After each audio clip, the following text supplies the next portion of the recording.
भारत में हिंदू त्योहार और व्रत में इस्तेमाल होने वाला सेंधा नमक देश भर में बहुत श्रद्धा से इस्तेमाल किया जाता है। पर क्या आप जानते हैं देश भर में इस्तेमाल किए जाने वाला ये सेंधा नमक पाकिस्तान से आता है? देखिए ये रिपोर्ट। नमक हम में से हर किसी के जीवन का अभिन्न हिस्सा है। भारत में व्रत में करोड़ों भारतीयों की ओर से इस्तेमाल किए जाने वाला सेंधा नमक हमारे पड़ोसी देश पाकिस्तान से आता है। पाकिस्तान के इस्लामाबाद के पास खेवरा, बाजरा और कालाबाग क्षेत्र में भारी मात्रा में सेंधा नमक निकाला जाता है। पाकिस्तान के खेवरा में दुनिया की दूसरी सबसे बड़ी नमक खदान है, जहां से प्रतिवर्ष 3.2 लाख टन सेंधा नमक निकाला जाता है, जिसमें से करीब 2.5 लाख टन नमक केमिकल इंडस्ट्री को बेचा जाता है। सेंधा नमक के मामले में भारत पाकिस्तान पर निर्भर है।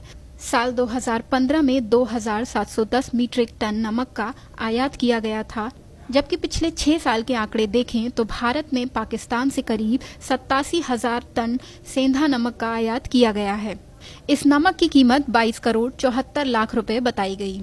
भारत में सेंधा नमक का उत्पादन नहीं होता। पहले ये नमक पाकिस्तान से ट्रेन के रूट से आया करता था, पर पिछले करीब 5 साल से दोनों देशों के बीच व्यापारिक बॉर्डर अटारी बॉर्डर के जरिए लाया जाने लगा।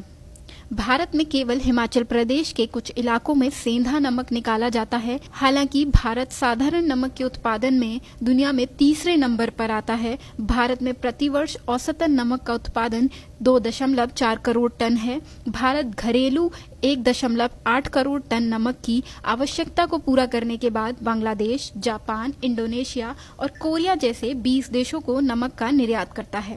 पाकिस्तान से आने वाले सेंधा नमक का उपयोग सिर्फ खाने के मामले में इस्तेमाल करने तक ही नहीं है, बल्कि पाकिस्तान की मशहूर खेवरा माइंस के सेंधा नमक से बनी सजावटी सामान जैसे नमक से बने सजावटी शो पीस, नाइट लैम्प्स भी दुनिया भर में इस्तेमाल किए जाते हैं। दुनिया की दूसरी सबसे बड़ी खेवरा माइंस को साल 2011 से सैलानियों के लिए भी खोल दिया गया है। आरुषि पुंडीर, गो न्यूज।